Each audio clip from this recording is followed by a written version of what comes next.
Kia ora. Welcome to today's video. Today I'll be reviewing the Artmaker's Chinese brush painting kind of set. I bought it for $20 at Warehouse Stationery, and this is all the stuff that came with it in the set. There was some paper. I'll just go and grab that actually, thinking about it. I haven't used this paper before, but this is the paper. It says Xuan paper. I'm probably butchering that name. And I'll give this a go as well, but I also have my usual sketchbook here. It is the De La Rowney sketchbook, and I'll also be swatching this book as well. What comes in the set, we have 4 different small tubes of paint. This is Gamboge yellow, carmine red, burnt sienna, and indigo. We also have this traditional Chinese brush ink. I don't think that is authentic because it is a cheap set. I'll put that off the screen. I also get these calligraphy brushes. Right, they're like this. And we also have this one. In the book, they state some different techniques and color mixes, so these are quite useful, especially if you want to learn some of the brush techniques. They also give you some examples of how to paint some of this stuff, as well as some color theory. It's definitely a good skill to have. Just looking through it, it shows you how to hold the brush. There are the color mixes, and overall just a bunch of interesting kind of tips and tricks. Today I won't be using this. I'll be just painting my own thing, but it's still fun. I'll go and do some colour swatches on both of the papers. I just set it up. So this is the kind of rice paper. I am assuming it's very, very thin. And I also here have the colours. Sorry, it's not in the sun. These are some dried out versions of the colours and fresh from the tube. I also filled up a little container with the ink. I'll just swatch them out now. I'll be using the calligraphy brush for it. So let's start with the yellow. I don't expect these to be the most pigmented things, and I'm not sure how they're meant to work on the paper. So this will be a first for both of us. Make sure, by the way, when you are putting your brushes away to properly dry them, because I had some mould on the bigger brush form because I did not do that. Looking at the colours, this is much more of an English red. I have had that problem with the last 3 sets I've reviewed, that the burnt sienna kind of colour you would expect is just a English red, but maybe it's me, not the sets. And then there's the indigo. They look alright on the paper. I'm not sure how they're meant to work on it. But they are nice colours, and it's definitely fun. Now for the ink, I'll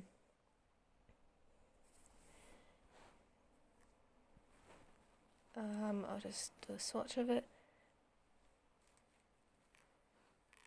This is quite a watered down swatch, or maybe it's just like this. I will also swatch it on the other paper. I'll do kind of 2 paintings, I'm thinking, and it might be a bit of a longer video, this one. So now for maybe I'm also pretty sure the set comes with a white, but I haven't been able to find it. It will be the same kind of consistency and everything, it's just an extra white. Anyway, I'm not sure what to paint actually. let's just test some of the mixes, I guess. What kind of green could we get? Yeah, that's kind of a nice green.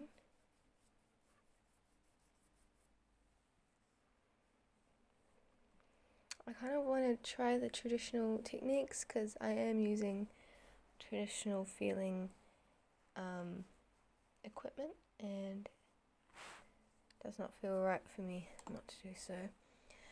When they're dry, I do not recommend drying them because they are not as vibrant. This is the yellow dried, and look at that, there's like no colour payoff to that at all. And that's the same with the other colours. There's the English red. Yeah, I'd say just go straight from the tube. Would be the best option for these. Don't try and dry them out. It's just not worth it. Anyway, what should I paint? I'll do a little, maybe a landscape. I could do a little hill. Looking at the colours and I'm like, this is kind of A3 paper if you were wondering. So it is even thinner. Yeah, I'll do like a quick little landscape, and then I will do the swatches and everything off camera for the book and do a quick little sketch in there. I'm not the best at, like, I should have probably researched how to use some of these tools and equipment just so it wouldn't be as, probably I feel quite rude not knowing how to use this kind of stuff. Maybe a bit of black in there, but I guess I'm using their kind of cultural equipment in my own kind of way. Maybe there's some more trees up in the front here. Sorry, there's a bit of a lighting issue that I can't quite solve because I use natural lighting coming through my window, and of course the window beam is right in the way there. And a bit of a dip in the hill. Could maybe put a lake or a water source up the front here. Something like that could work. Maybe it's a bit of a bigger lake down the end here, coming off the hill.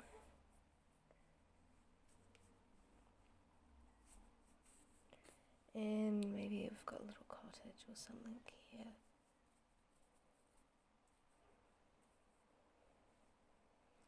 With a bit of a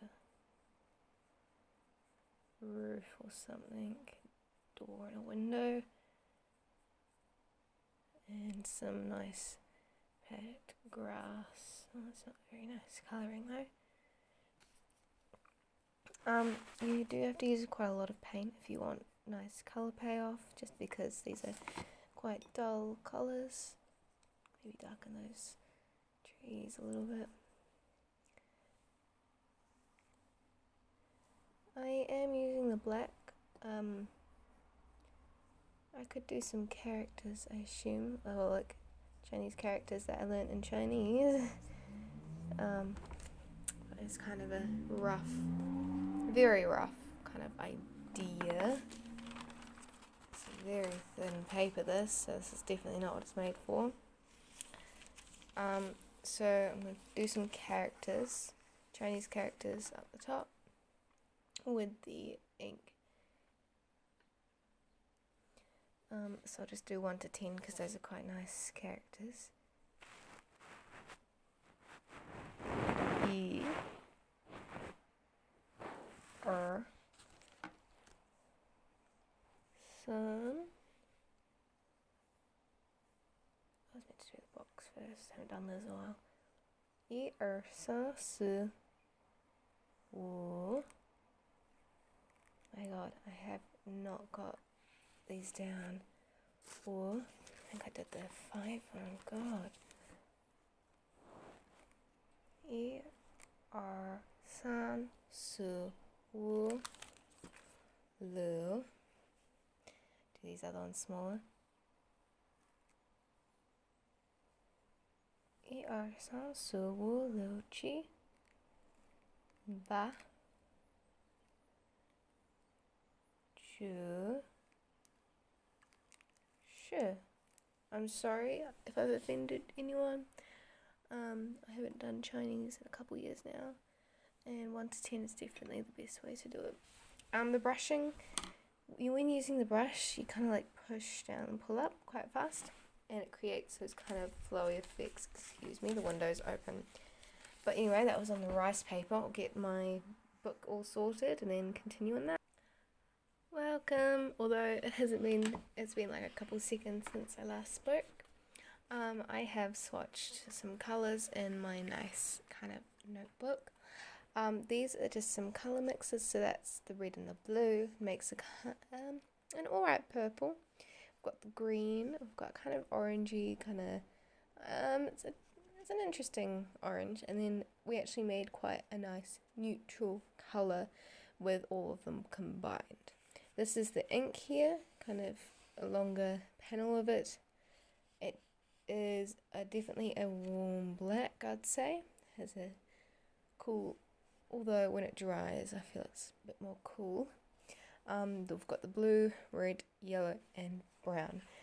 As I said, definitely recommend to paint straight from the tube, much more colour payoff than when dried, and the ink is definitely quite nice. It does have a smell, the ink. That's something to note, especially if you aren't into smells. It's like I notice, so you'd probably notice it as well. The brushes do shed. I definitely don't think these are professional sets, especially since it was only $20 New Zealand. I definitely feel it's just so you can kind of get used to the medium and see if you want to try traditional Chinese painting. So the sketch I plan to do today is actually some blossoms. I don't know how well this is going to go, especially since I haven't done it before. I usually do like a landscape or something, but I was like, you know what, looking through the book, I might as well give it a go.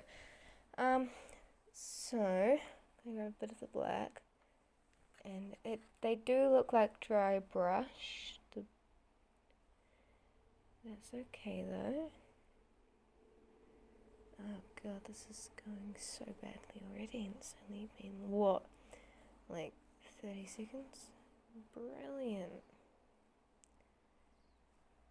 I guess the blossoms are what make it. Am I right? Probably not. I definitely feel they do dry brush with the ink, so that's when you barely have any water on the brush. These brushes do take a while to dry, so definitely keep that in mind, especially when putting them away. You want to make sure they don't go moldy, so drying them out properly is important. There's the branch. Just gonna grab some water. Okay, I don't know how to do the blossoms. They do show in the book, but I was like, nah, I'm gonna go freestyle and improvise. The red they have is definitely much more of a quinacridone kind of rose, unlike the red I've got, but that's okay. I've got quite a few little buds on their example. That's okay. It's always fun to experiment and see what works. These are definitely much more orange blossoms, and they've also got some leaves and some yellow kind of insides. Well, yeah, there you go. And then some leaves. I'll just do a few because I don't want to have to get some more yellow, and that would not be fun because I don't have too much time left before The house is all noisy again.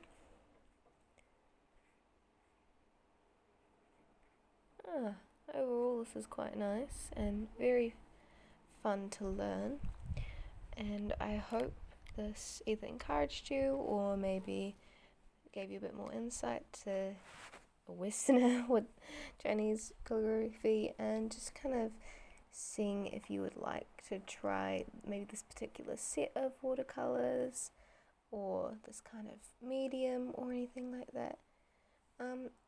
Personally, if you aren't confident but you want to learn and you don't want to spend heaps of money, highly recommend. It's always fun, even if you don't intend to go buy professional ones afterwards. It's still nice to kind of, be able to try it out and learn a bit about someone else's culture, and it's definitely quite nice. And it's not too expensive. You don't have so much that you can't use it all up. Anyway, this is the final result of my attempt of some blossoms. It didn't turn out too bad. I don't like it, but it was fun. There are the colour swatches, and I hope you enjoyed. Thank you.